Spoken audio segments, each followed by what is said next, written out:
Hey guys, welcome to Every Damn Friday.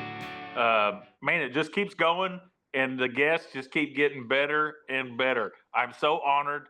I think this may be my first Grammy winner on Every Damn Friday. But I've got Kentucky Headhunter guitarist Greg Martin. How you doing, buddy? I'm not doing bad. I've got a little cold, but I'm okay. Let's say we're upright and above ground. I probably sound, yeah, yes, above ground is good. Yeah, I'm doing good, man. Life is good. I can't complain. Well, when I reached out to you the other day, we joked because we ended up talking for about 30 minutes about all the things that we probably should talk about on the podcast. That ha- Uh, but for the people that don't know, Greg Martin is part of the Kentucky Headhunters, yep. which to me are, I mean, it's really kind of hard to put you all in a genre. Even when you won the Grammy, it was tongue in cheek, because you were picking on Nashville, but you're really a rock band. We've always been we aspired to be a rock band back, you know, Well, so let's tell people kind of what's your background, what's your history. You can give me the short, sweet version of it, but you're from Louisville, correct? yeah, my family's actually from Metcalf County. Okay. The collision with the Youngs would eventually happen regardless, but what caused that crazy commotion is I was born in Louisville, Kentucky, lived in the South End. I got the music bug, about the time the Beatles, well, actually, it was being, uh, it was being fed earlier than that because I had an uncle that was a honky tonk singer. He played country music up and down Market Street and some of the jamborees. My dad loved Ernest Tubb and the Texas Troubadours and Hank Williams. Uh, I was getting bombarded by the country thing from my uncle, my dad. And there was a little country station in Louisville called WTNT. We had a little tabletop radio, and I remember hearing Buck Owens and Merle Haggard and all this great stuff on the little, mono AM, one. Yeah. And then, but my older brother, Gary, and we had a cousin living with us. They were into the rock and roll, everything from Lonnie Mack, the Ventures, Travis Womack, the Beatles, the Rolling Stones, so the Yardbirds. So I was getting both sides of the fence, so to speak, And so my brother knew that I loved, rock music. And the Lovin' Spoonful came to Louisville in 1966 November, and my brother took me, and it just tore me. It ruined you. It ruined me, man. It ruined me. So what was your first guitar? My first real guitar, courtesy of my brother Gary, who's passed on now. Uh, when he, okay, I'll back up. 60, Okay. I go see the Lovin' Spoonful. I go, oh wow, there's John Sebastian, Zally, and Joe, and Steve Boone, and here's John Sebastian playing his little Sunburst Les Paul, which I had never seen one. And I'm asking my brothers, and I'm going, well, my brother and my cousin said, "What is that guitar right there?" What's the Les Paul? They don't make those anymore. And I went, "Oh, I really like that." So anyway, so about 2 weeks later, after I saw the Spoonful, my dad comes home from work and says, "I quit my job. We're moving back to Metcalf County." And we used to just spend our summers in Midcap, Christmas breaks and things like that. But this was like a big change. We're Yeah. being. You were a city boy. I was a city boy. I mean, right? Country roots, but city boy. That's true. And so after Christmas 1966, like the Beverly Hillbillies, except the other way around, we're going to the country. Uh, we moved to Midcalf County, and I started to school in early '67 at Midcalf. That would have been the seventh grade, and so nothing really happened much then until around my freshman year. And this is where it really gets around '68. This is where it gets really interesting. Uh, at my brother, older brother Gary, decided he didn't want to move back to Metcalf County. He stayed in Louisville, stayed with our grandmother.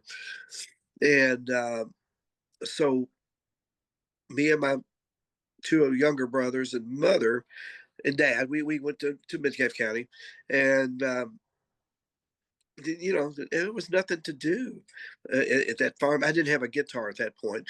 In Louisville, my brother had a couple of guitars. There were nice guitars around the house, and I didn't have anything. We moved in this old farmhouse. There was a Stella upstairs that you could actually shoot arrows off of the string. So I tried making slide noises with it, a little bit. But anyway, it was really nothing to do, man. I was just kind of a lost kid, out in the water trying to figure out what my life calling was without knowing what I was trying to do. But in 68, my brother got married. We had to make a trip. My dad ended up, he ended up having to go back to Louisville and work at a printing company that he would drive back and forth on weekends, come see us on weekends, take care of. Oh God, it's crazy. I could tell you crazy stories. I mean, he worked his butt off. He worked. Yeah. Bless his heart. Yes, yes, absolutely. And so, 68, my brother got married. So I went, dad came, got us on a Thursday night, best I remember. We went back up on a Friday. As soon as I got back up, we went to stay at my grandmother's house. And my cousin Larry said, "Hey, there's a group called Elysian Field. I want you to go see this guitar player named Frank Bugby play." And I thought, okay, sure. And this was October 68. He took me to the Jewish Community Center in Louisville, and Elysian Field played, and there was just a lightning struck right there. Even though the Lovin' Spoonful planted the seed, Elysian Field and Frank Bugby, that was it, man. Well, you were so eager to have something at that point. Looking for something. I was really looking for a purpose because I was no good at sports, and I was just this dorky kid running around in plaid breeches. If I got around other kids, they thought, well, who's this little Baptist youth minister? And so when I came back after I saw Elysian Field, that flipped a switch. I said right then, I want to play music. Well, about a week or two later, my cousin Larry Sullivan, who rode the school bus with me, Larry's uncles were Lonzo and Oscar. Okay. You know, so anyway, Larry gets on Larry. I get on the bus and Larry says, "Hey, we're having a 4-H talent show, and they're going to do this little segment where we put together a little rock band, and would you be interested in playing guitar?" Well, I thought, yeah, sure, why not? I know you. My my first guitar kind of ties into this. Just prior to that, right about the time I saw Elysian Field, my brother decided he wanted to go into bluegrass. Okay. He wanted to go into bluegrass music, so he gave me his box records, a magnetone amplifier, and a '50s Gretsch Silverjet that he had painted black. Nice. So I had strategically I took the black paint off of it. There was this beautiful sparkle finish, and that was my first guitar. That's a great guitar and a great amp. Yes, it was very cool, very cool. So anyway, I had that Gretsch. Didn't really have that amplifier wasn't really capable of playing. So I when I agreed to do the talent show, so Larry says, "Well, there's this kid that just moved from North Metcalf to Edmonton school. His name is Richard Young, and I want you two to get together and y'all could decide what songs we're going to do." And so me and Richard, during my study hall, I walked down to the middle school, just a few hundred feet, and met Richard in the kitchen of the cafeteria. And we sat down with our guitars and we pounded out "Hey Jude," and whatever we knew at the time. Yeah. And said, "Okay, we can do this. I think we can do this." So we rehearsed a couple times with a couple other kids from school, and we did that. And I mean, isn't that crazy though? Because like that's not unlike kind of how it started for me. Like I was at Western at the time, uh-huh. and when I started with the Floored guys, it was I saw them in the like the lobby of the dorm. They were playing guitar. I was like, "Can I go get my guitar and come jam with you?" They're like, "Sure." Yeah, We played Sweet Home Alabama for 2 hours because that's all we knew. And It's okay, man. It's a great. You build that, but it's like that formative relationship. Yeah, yeah, man. We were Absolutely. brothers from the start. Yeah, they're right. And we jammed. We did this talent show. I'm sure we stunk, but I'll tell you another little story. Of course, my dad lived in Louisville during the week. He would drive back usually on Saturday. I can't remember what day that I did have pinpointed what day it was, but I can't remember now. It was during the week. Him and my dad and my brother drove an amplifier down from Louisville for me to use that night. It was a Gibson amp of some kind, a bigger. Like a Skylark or something, or Yeah, something pretty cool. I wish I had now, but they drove it down. Then they went back to Louisville. And that's a then big deal. yeah, it was a big deal. That was the first time I ever played in front of anybody. And then basically what happened after that is Richard said, well, me and my brother Fred and our cousin have a little band. And I can't remember what they were called, the Truce, I think, at that point. Said, would you jam with us? So I think the first time we got together was at the old practice house. It was like November, December. No heat, like Yeah. But Anthony wasn't there the first time. We had a bass player named Steve Perkins who didn't stick with us very long at all. But it was pretty quick after that. We got together with Anthony, and I heard them three play together. It was like, yeah, I belong here. well, and brothers, it's like it's like Everly Brothers singing together. Richard and Fred playing together is they don't have to think. That's a gift. That's a gift. And their cousin Anthony, you add that in, and they had the sound, and they had this sound because we did Revolution, and I never will forget Anthony and Fred, the feel, the groove, and it was like, oh wow, it just felt right. So we started jamming, playing together, and me and Richard and Fred became pretty, inseparable, all through school.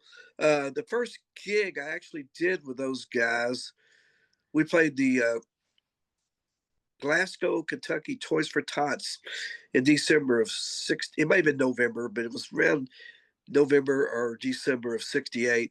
We played with Us Incorporated and some other bands at the Glasgow Armory, and we were scared. Well, I was scared to death. But then unlike the talent show, I was like, well, we're just doing this. And here we are in front of these other guys that can actually play, Yeah, And you had to let it fly. yeah, let it fly. So from there on, then I think we played a couple of parties, and after that we played little dances here and there. But they're At getting. what point were you like, all right, we're gonna go try this thing on? Like, did anybody go to school? Like, was there a time when you kind of went away and came back to it, or? Oh yeah. I was really into all during. Man, music saved my life. I mean, seriously. I mean, I had nothing. I didn't care about. Sorry to say, I didn't care about studying. I passed all my subjects, but I never studied. I don't even know how I got out of school. I did. No child left behind. They pushed you out. They're like, get rid of the Martin kid. Yeah, they let me. They pushed me out the door, but they were good teachers. Great people. I loved my school. Uh, it was all about music. I played with Richard and Fred.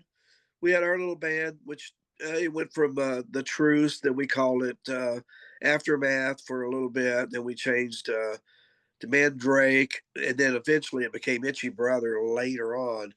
But we went through a transition of names, so to speak. But I also played with another rock band in high school. I played every chance I could, whether it be gospel. I played gospel quartets. I played talent shows. I played with bands.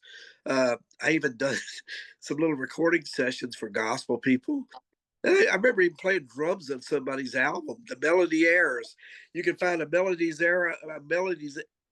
Airs album out there. It's a brown cover. You'll see the credits. You'll see I'm on guitar and drums. But man, It's at the same time. yeah, it was all about the learning thing. But now, the deal with me and Richard, Fred, and Anthony, or whoever we're playing with, it was about we were into the heavier music that we perceived as the heavier music. We loved Led Zeppelin. We loved Cream. We loved Hendrix. We loved 10 Years After and things like that. So we weren't playing quite what the uh, What Edmonton was keen to. there's just a few in Edmonton really appreciated what we were there to offer them, to transition them into a finer way of listening. Not quite. But anyway, no, it was we were just into the heavier music, and I remember by 1972 we were playing Black Sabbath and Alice Cooper, Mountain, and Cream and all kind. We had a good little band.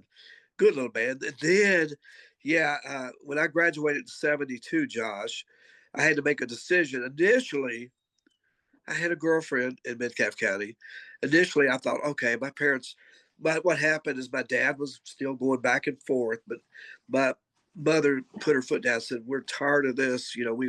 We didn't have a phone, and it was just we'd bought this house that had nothing but sulfur water. He could never get fresh water there, and so my mother just had enough of it.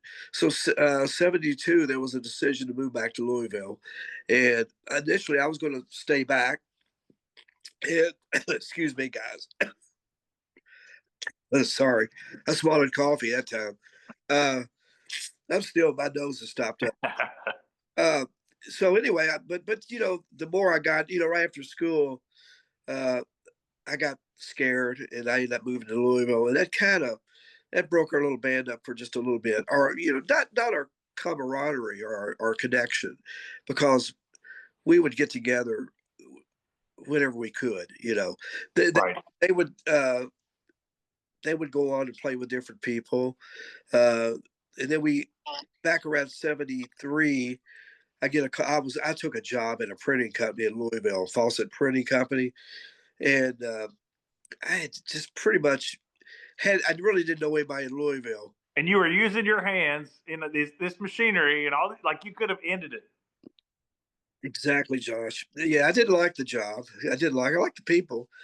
Um, so we I get a call from Richard one day during my lunch break that I was supposed to call him, and he said, uh,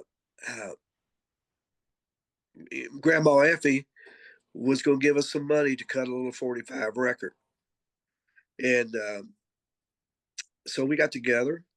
I had written a song called Shotgun Effie. Richard had written one called Rock and Roller. So we think we got together on the front porch and sussed out the arrangements, and then we went down to Burkesville, Kentucky, to the big recording studio, and In Burksville. version of Itchy Brother doing Shotgun Effie, me screeching like a chicken, and then and Richard singing Rock and Roller, and we released a little 45 record in 1974, which went exactly nowhere.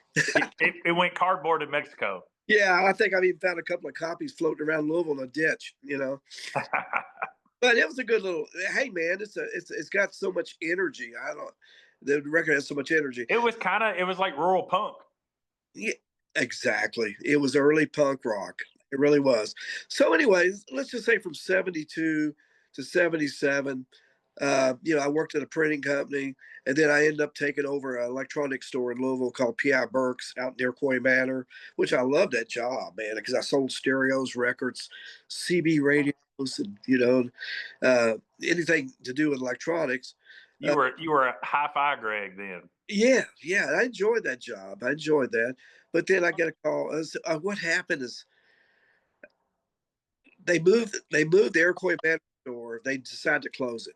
They moved me downtown, and I decided, okay, I don't like it down here. And I was playing with another little band out of Louisville called Rain Tree at that time, and we had a chance to go to Florida and play spring break. And I just quit my job, and that was it. '77 is when I said, I'm out of here. I'm gonna play music. And I starved for a little bit, pretty much. Yeah. Yeah. Sorry, guys. We all understand, Greg. Oh, It's that Ohio Valley crud. I got the crud bad, guys. Yeah. I hope it's not dripping, man. I'm sorry. Your beard will catch it. Yeah, it will. It catches everything.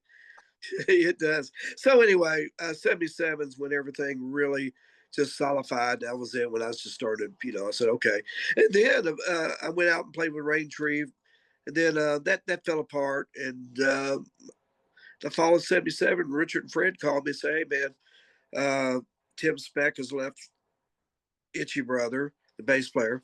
Anthony says you'll go back to bass if you'll come back and play guitar." And me and Richard had just seen Led Zeppelin a few weeks before and changed our lives again, Yeah, rearranged us, and that was it. I moved back down here, and that was the best thing that ever happened. man. But the Itchy Brothers story. So Yeah. signed the Swan Song, correct? Well, we had a chance. We were being courted by Swan Song. Which is crazy. You Yeah. go and watch Led Zeppelin and get your mind blown. And Oh yeah, yeah, man. Richard. Okay, when we put the Itchy Brothers back together, we had already learned that we could write songs, and if we did a cover, we would not do a cover like, we might do a Zeppelin cover and kind of get close to it, but most generally did Satisfaction. We would do it a whole different way. We had a yeah, lot of things, and so we had a pretty good little repertoire built up by. See, I you started. were stylist when it came to that kind of stuff. We were as later it served us well, as you remember. Mm-hmm. Lonesome Me and different songs like that. For Spirit in the Sky, we did pretty close to the original arrangement. But anyway, when I joined back up with those guys in October 1977, man, that's where the journey really, really took off. We started writing songs by '78.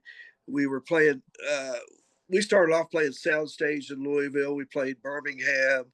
Uh, oh God, we played just wherever we could play, Yeah. and we uh, we were all trapped. There was a great blizzard in '78. I guess some people remember that. And I was, That may have been where I came from. I can't remember. yeah, I moved in. When I moved back, I moved in with the Youngs pretty much. I had a pallet on the floor. That's what I had. Perfect. Like the old Mississippi John Hurt song, and so I stayed with them, and their parents were just so good to me. I could never say anything. Well, I mean, how neat it just kind of get off track a little bit, but just how supportive. Because I'm from a small town, Sure. and I've never had anything but support from people.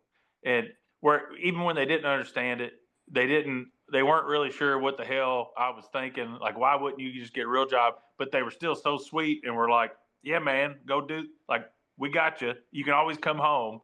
And what a blessing to have those kind of people to just say, yeah, man, go let her rip. Well, I'll tell you, James Howard and Gwen Young were just so supportive of the boys and their daughter Mary Jane. Whatever they wanted to do artistically, they were nurtured. They were encouraged to do that, to follow that dream, and we really worked at it. We the summer, let's see, during the summer we wrote songs, we played, but it was that winter of '78. We were all trapped it was all four of us were trapped. Me and Anthony, Fred, Richard were trapped at the house. And we looked down on the floor and we'd been listening to a Led Zeppelin live or something.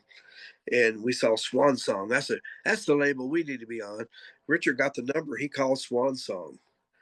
And he called after hours, but it was a strange coincidence that when the phone rang, our future manager, Mitchell Fox, was going to the elevator. He picked up the phone. He heard Richard's voice, and he's like, "What? This sounds like somebody from Mars." It was just Serendipity. serendipity, man. The next thing you know, he found a plane around Derby of '78. He heard us play, and he loved the band. He started working with us, and we we had some ups and downs. I had to quit for a minute to go do a couple other things because I got married in '79, but we put it back together. The Swan Song thing didn't work out because John Bonham passed away. Right. He Yeah, passed. that changed everything. It set the label into a nosedive pretty much. But yeah, Mitchell flew to England with our tapes, And unfortunately, Peter Green was really, really messed up at the time. And Mitchell said I was downstairs and you could hear him. He was really like a cokehead, Yeah. and he would just do massive amounts of cocaine and just walk the floors at night. He said I could hear him upstairs walking, but I never had an audience with him to play the tapes. So it never worked out. That little the Swans we came so close with Swan Song, but it just didn't quite the timing but wasn't. uh, but uh, but things turned out okay because Yeah, that yeah, would have been the trajectory of your life. You wouldn't still be in Edmonton probably. exactly, exactly. And what happened after that, we all had to do some maturing in different ways.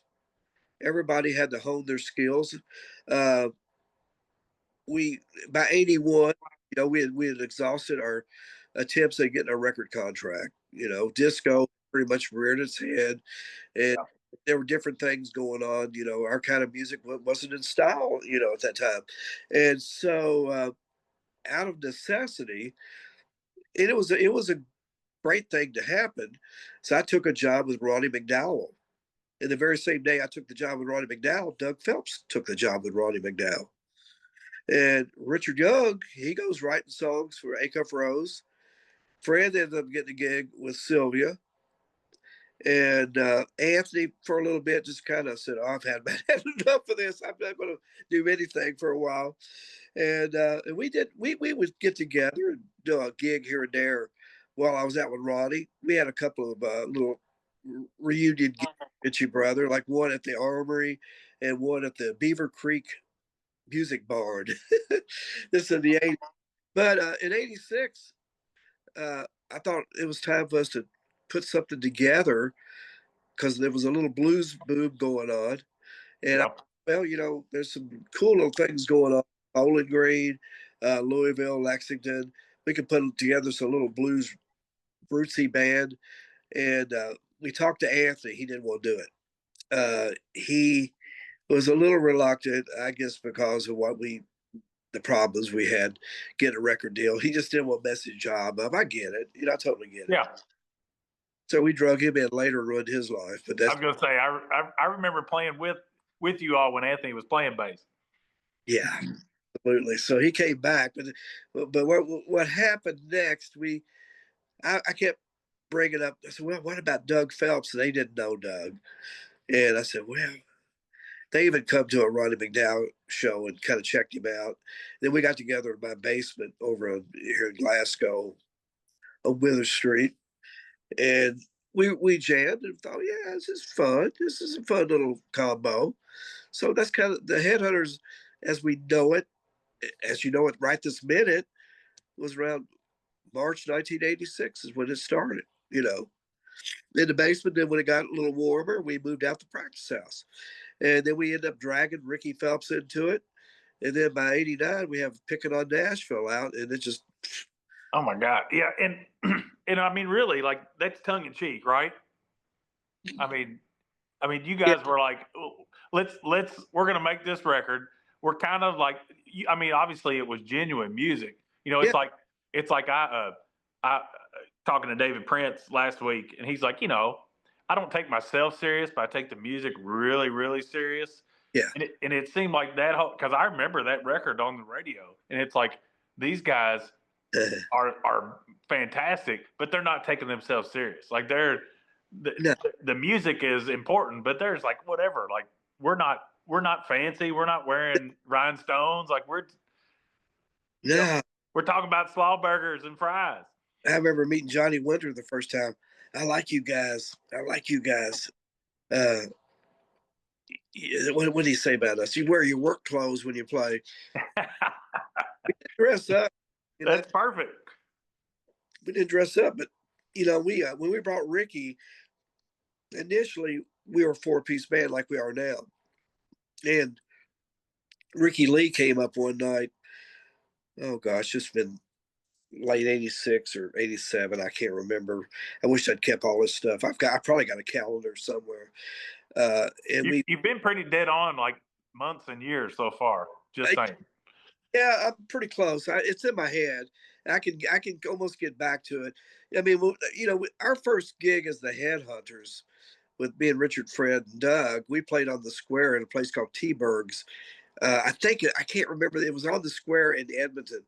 And there was about 10 people there, 15. They No, had no idea what they no, were witnessing. no, man, our first little gig. And right after that, we played in Millersville, Tennessee. I think it's Millersville, Portland. We played a little festival, and we ended up backing up Dobie Gray, and we played our own little set. But then when Ricky came up and sang with us, he came up just to see what we were doing, and Doug said, "Well, come over and jam with us." When them two started singing, I went, "Okay, okay, bing." Doug is a jewel. Like he's just this big hoss of a man who is just a teddy bear, isn't he? He's wonderful. The Phelps boys are wonderful people, as the Youngs are too. Well, what?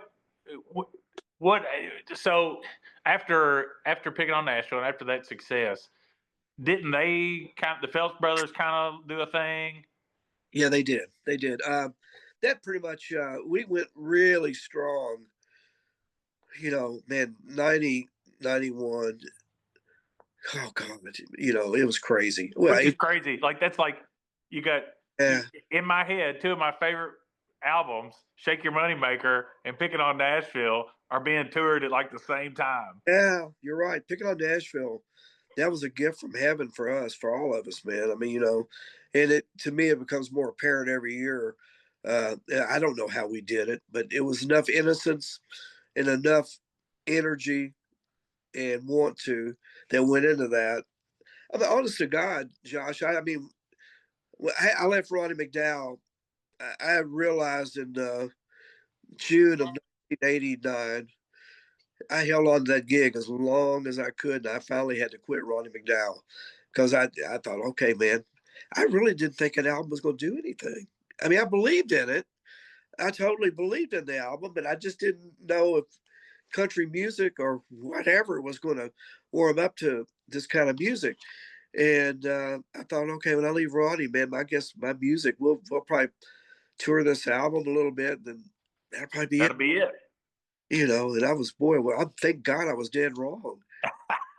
Thank God. And another thing I think about too, if we had made it in rock back in, let's say, 78 or 79, uh, I don't think we would have done anything really that different than what was going on at that time.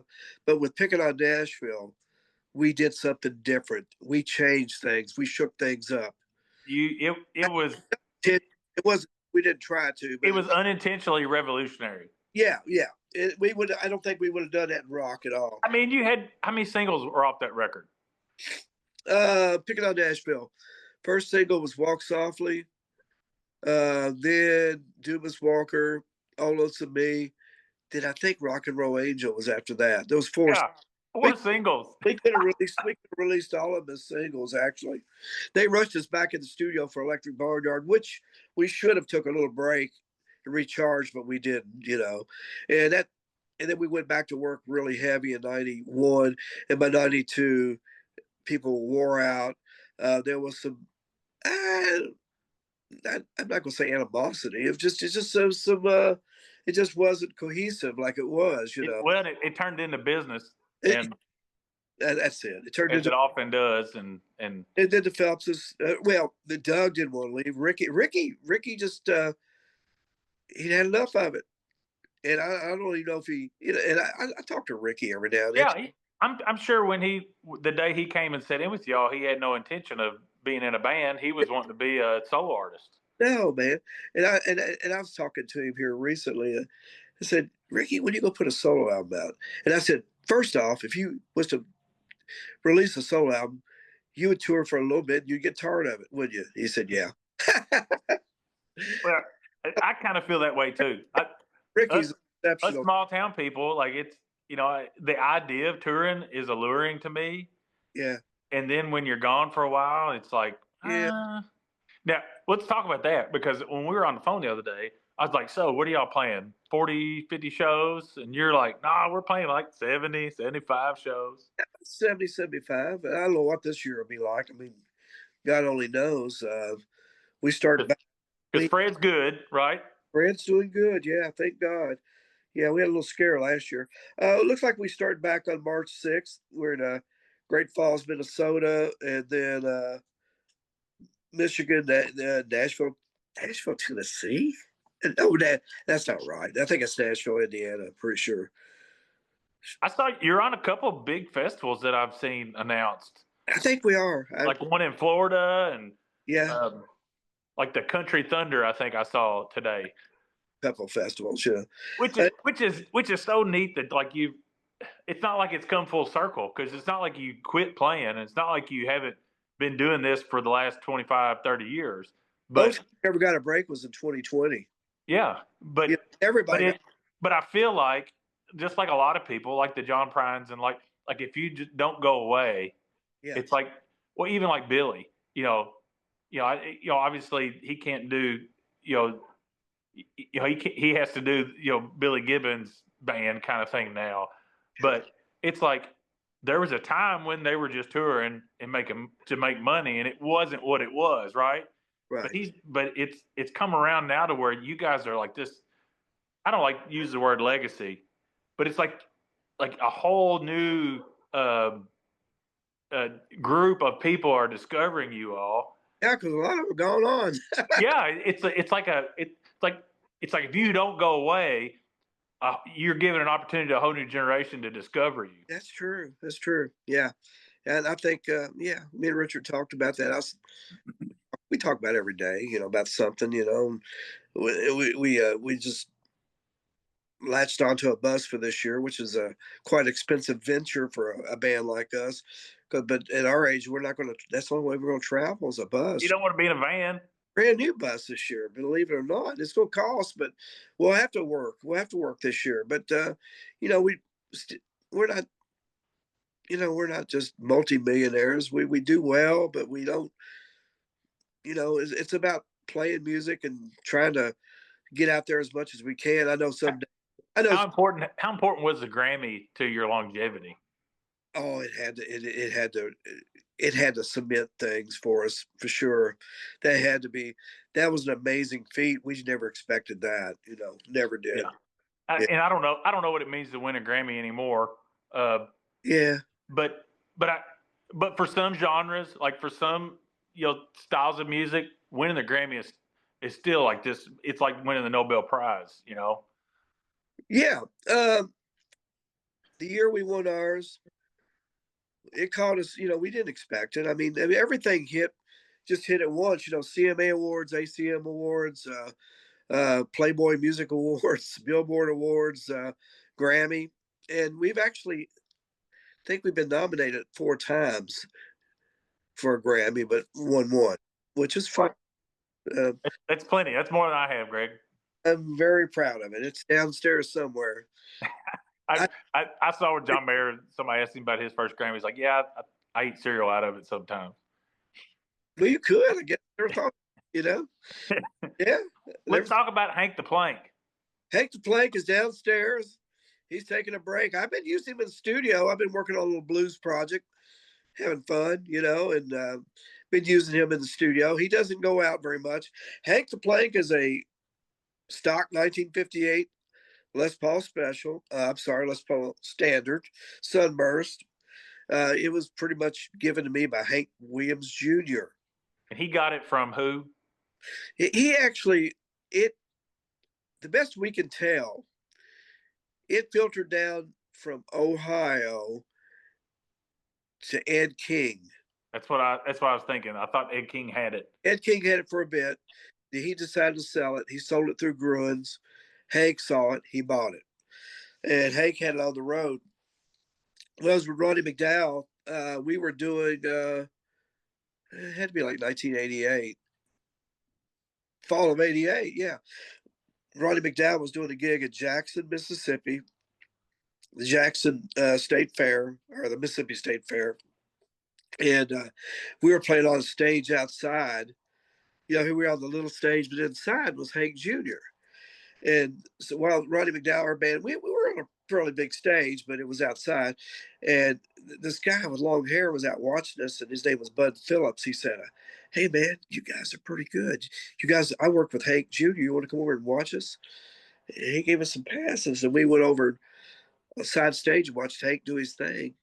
You know, and I Which Hank was my first concert I ever watched. where I was in kindergarten at at Freedom Hall, and it was the craziest thing I'd ever seen. I cried because it was so loud. He blew a transformer and all the lights went out. oh my God, what year was this? This was like 1987 or 8.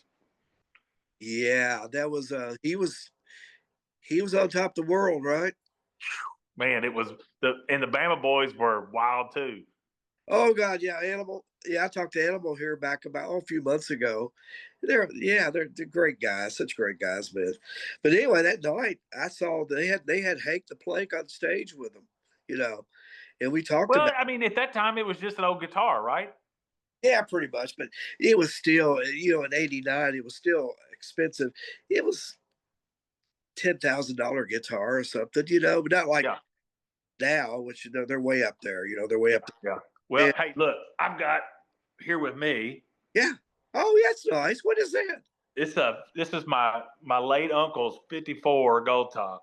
That's a real 54. Yeah, Oh, and he beautiful. my grandfather bought it for him probably in like '64 or 5 for like $150. Beautiful, man. That's And it's been through a flood. Like it's all the checking and all, but it's original P90s, and uh, it's David played in the barn here, and I said, "You want to play this?" He's like, "Yeah, give it to me." And I've recorded with it a lot too, but there's something about the old guitars, man. It's just like, but yeah, yeah. Let me tell you, back it's good. I'm going to backtrack to high school. So, in high school, I have the Gretsch Silverjet, like a 55. And then for some reason, it was my brother's. He, some reason, he took it back, up with this Baldwin for a minute. And I didn't like it at all. It was okay, but it was a piece of crap. I hate they to, make pianos, they don't make guitars. but what they do, I wanted a Les Paul. My brother worked at a pawn shop in Louisville, Stan's Pawn Shop, and one day this fella came in wanting to sell a Les Paul special, which was right below yours. It was a yellow special with two. Like TV yellow. That was it, yeah. So we went out to Oklahoma, Kentucky. I was up at my grandmother's.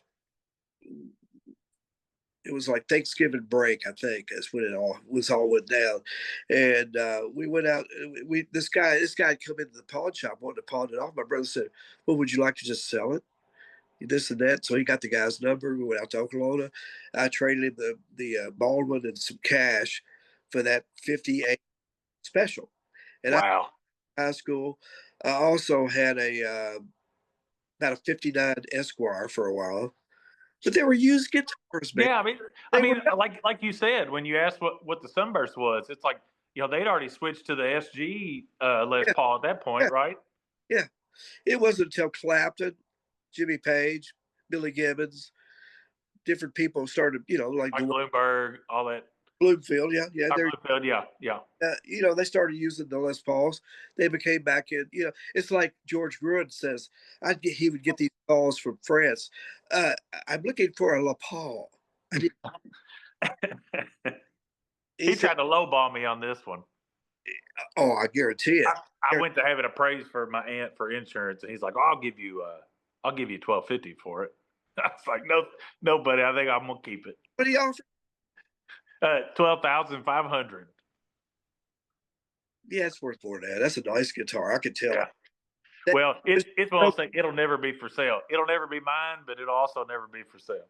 I got you, man. Exactly. I got my uncle's 1953 Martin D18. Uh, Doesn't matter what it's worth, does it? no, my cousin hit some hard times 2 years ago, and and I was reluctant to buy it at first because I knew there'd be some squabbles within the family. Yeah. So I had a buddy. I know this is hard, but I said my cousin needed to sell his guitar. It's a 53 Mark 18 mystery top. And I said, eh, he went and I thought, well, he's going to have it. He'll have it forever. And I thought, well, that'd be good. We called me a few months later, said, I've had the neck reset. I've had it refretted. I've had new saddles and this and that.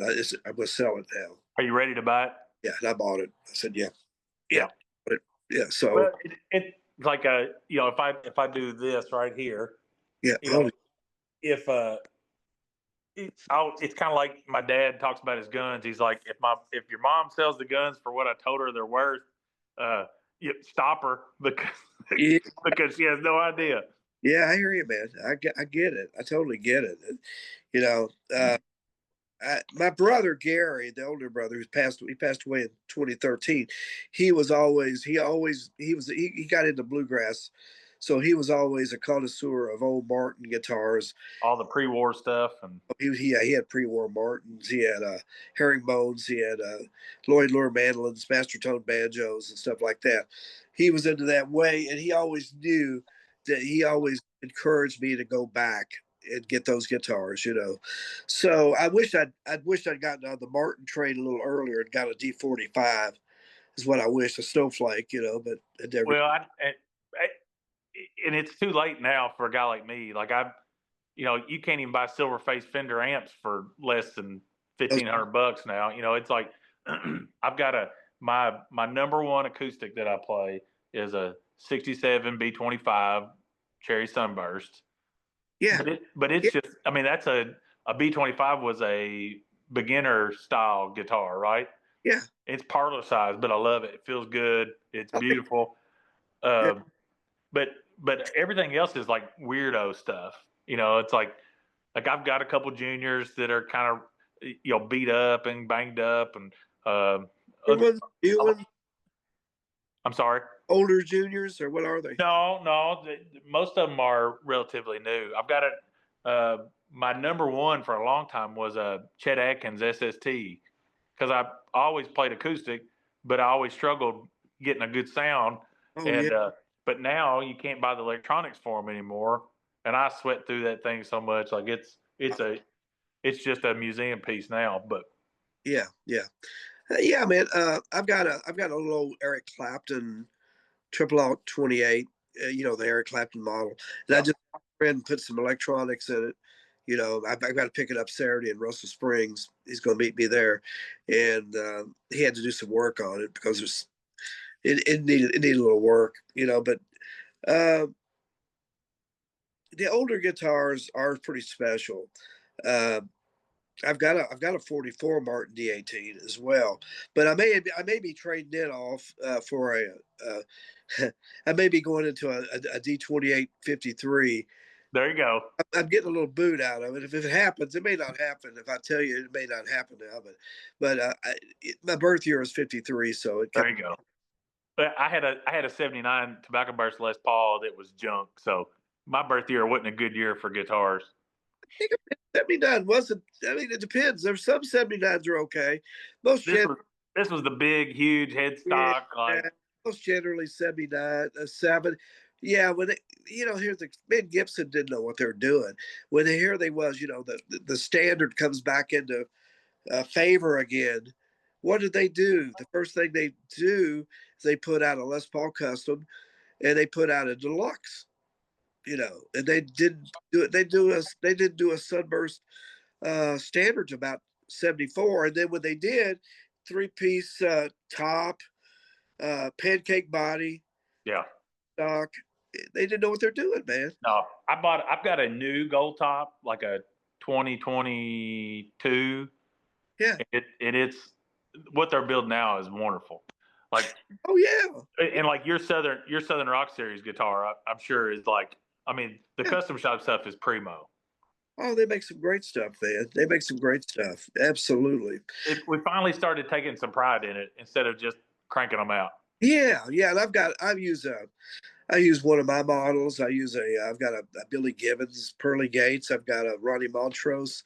I've got a John Sebastian. I've got some of they're really nice built guitars for sure. You Now, know, what are you still playing your Plexi?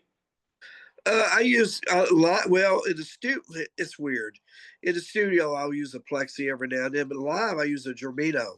Okay. I It, use oh, Greg Germino, Blackberry Smoke. He uses those, doesn't he? Sure, Charlie. Charlie Starr. Charlie Starr hit me up the other day because I had posted a video of Kenny Vaughan playing my Les Paul.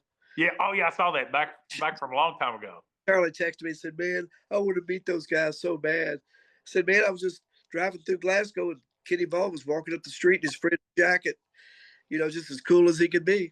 You know, Aren't they like just they're they have completely just created their own genre of music, basically, and are the best at what they do. they're the best at what they do. There's nobody does what they do. We played a festival in Kansas City, and I got to talk to him backstage. Of course, he had clearance, and he was like, "Would you like to hold it?" And I was like, "Yes, sir." And because that Clarence White telly is just it's magical, kind of like Hank the Oh, Plank.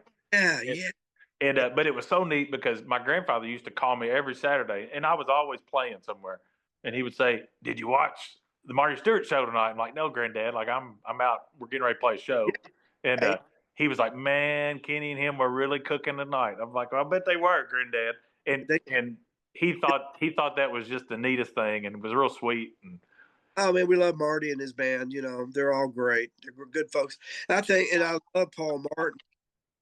But I think Chris Scruggs fell right in there and filled that slot pretty well. that seemed like it was going to be it seemed weird at the time. Of course, Paul Martin and his whole family, like they're just the most talented people in the whole world. I'm going to cough again. I'm sorry, Pete. That's fine. Hey, I don't want to keep you too much longer because I know we can go all night long. So a lot of shows this year. You Yeah. doing some side project stuff though? Yeah, I'm always doing something a little bit. Everybody does a little something. Doug Phelps writes songs. I think he sings a little bit on his brother's little projects whenever his brother does something. Richard manages a group called the Georgia Thunderbolts.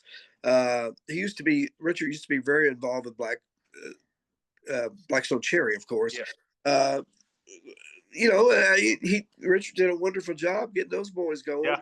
So, They're still out there killing it. yeah, and I'm working on a little blues album right now. It's just a funky. Group of tough guys, or Oh, hey, 1 second. Yeah, yeah. hang on. I got a guy out in the driveway wanting to get something. Go ahead, Eric. Yeah. Matter of fact, it's a Blackstone Cherry poster that down the street. I thought maybe Eric was giving him the biscuit report. Probably. Yeah, Eric, take it to him, okay? Well, hey, you're busy. I don't want to keep you No, any longer, Greg. I was worried about that. I was worried about this guy. Uh, doing that. This guy. I can see his lights out there. He's waiting for this poster. So it's okay. We're good. We're good, man. All right. Is it Rufus Huff that or is it Greg Martin Trio? Like, what are you working on? What? Here's what I'm doing, man. And it's nothing. No more. I don't want to be much. I can't. I don't have any time. Because I'm old now, man. I'm older. I'll be 72 March 31st. That's awesome.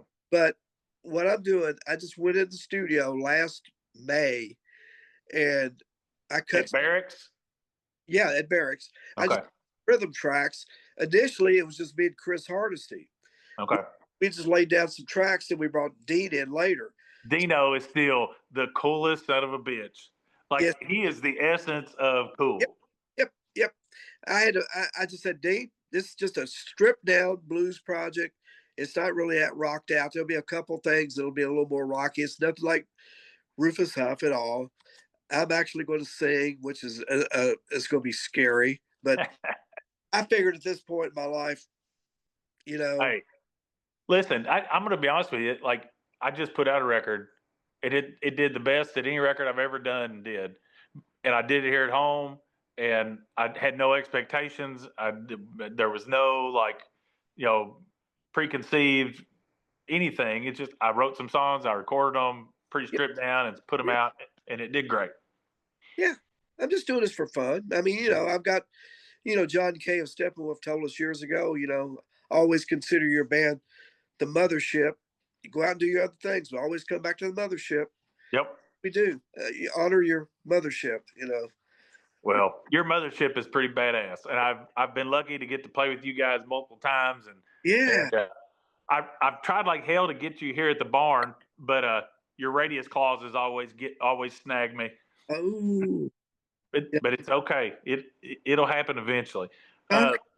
Greg, I love you, buddy, and thank you for what you've done for Kentucky music. Continuing to be out there, and you're an inspiration to guys like me who whenever I think that maybe it's I've been doing this too long and I'm getting too old to keep doing it. I look at guys like you all and David Prince and all these people out there that are just still getting it done, Yeah. and it makes then I stop feeling sorry for myself and I pick my guitar up. We love David a lot. David is starting to really. He's hitting it, isn't he? Man, I told him, I said, him and Teresa are about as inspiring to me as anybody Yeah. because, he's been a teacher. He's real close to retirement. And it is like, you talk about serendipity with you all. For them, all this stuff is just kind of, in his association with Tyler Childers and all that has really Yeah. kind of Yeah. parlayed into this real great opportunity right as they're about to retire and they're going to have all this time. They're going to go do it together because they're a duo. They're good people. Yeah. Oh, Rufus Huff did a gig with them last year at Tid Boss. Yeah, like not this past December. It was December of 23, and we had a blast. And Rufus Huff is still fun. We just don't get to do it as much, you know. Every now and then we got to do some rock and roll. We do Rufus Huff, you know. Yeah, you got to get the lead out. Yeah, I don't know what I'm gonna call this. I'm sure I'll come up with some kind of fictitious name for my blues. I think I've got enough guts to put my name out there. So, well, as long as you got Dino on it, I know it's going to be fat. It's called the Cool Daddy Smith and the Blues Boys or something, you know. Yeah. Well, Greg, brother, thank you so much for visiting with me, and I hope y'all play for 20 more years. Me too. You'd only be 92, right? That's about right. This boy over here, he likes biscuits pretty well. I have to work. All right, Greg. Well, everybody, thanks for listening to Every Damn Friday. As always, keep checking in with us. Subscribe to the YouTube page. And Greg, good luck to you guys, and safe out there on the road. God bless you. Thank you. Bye-bye.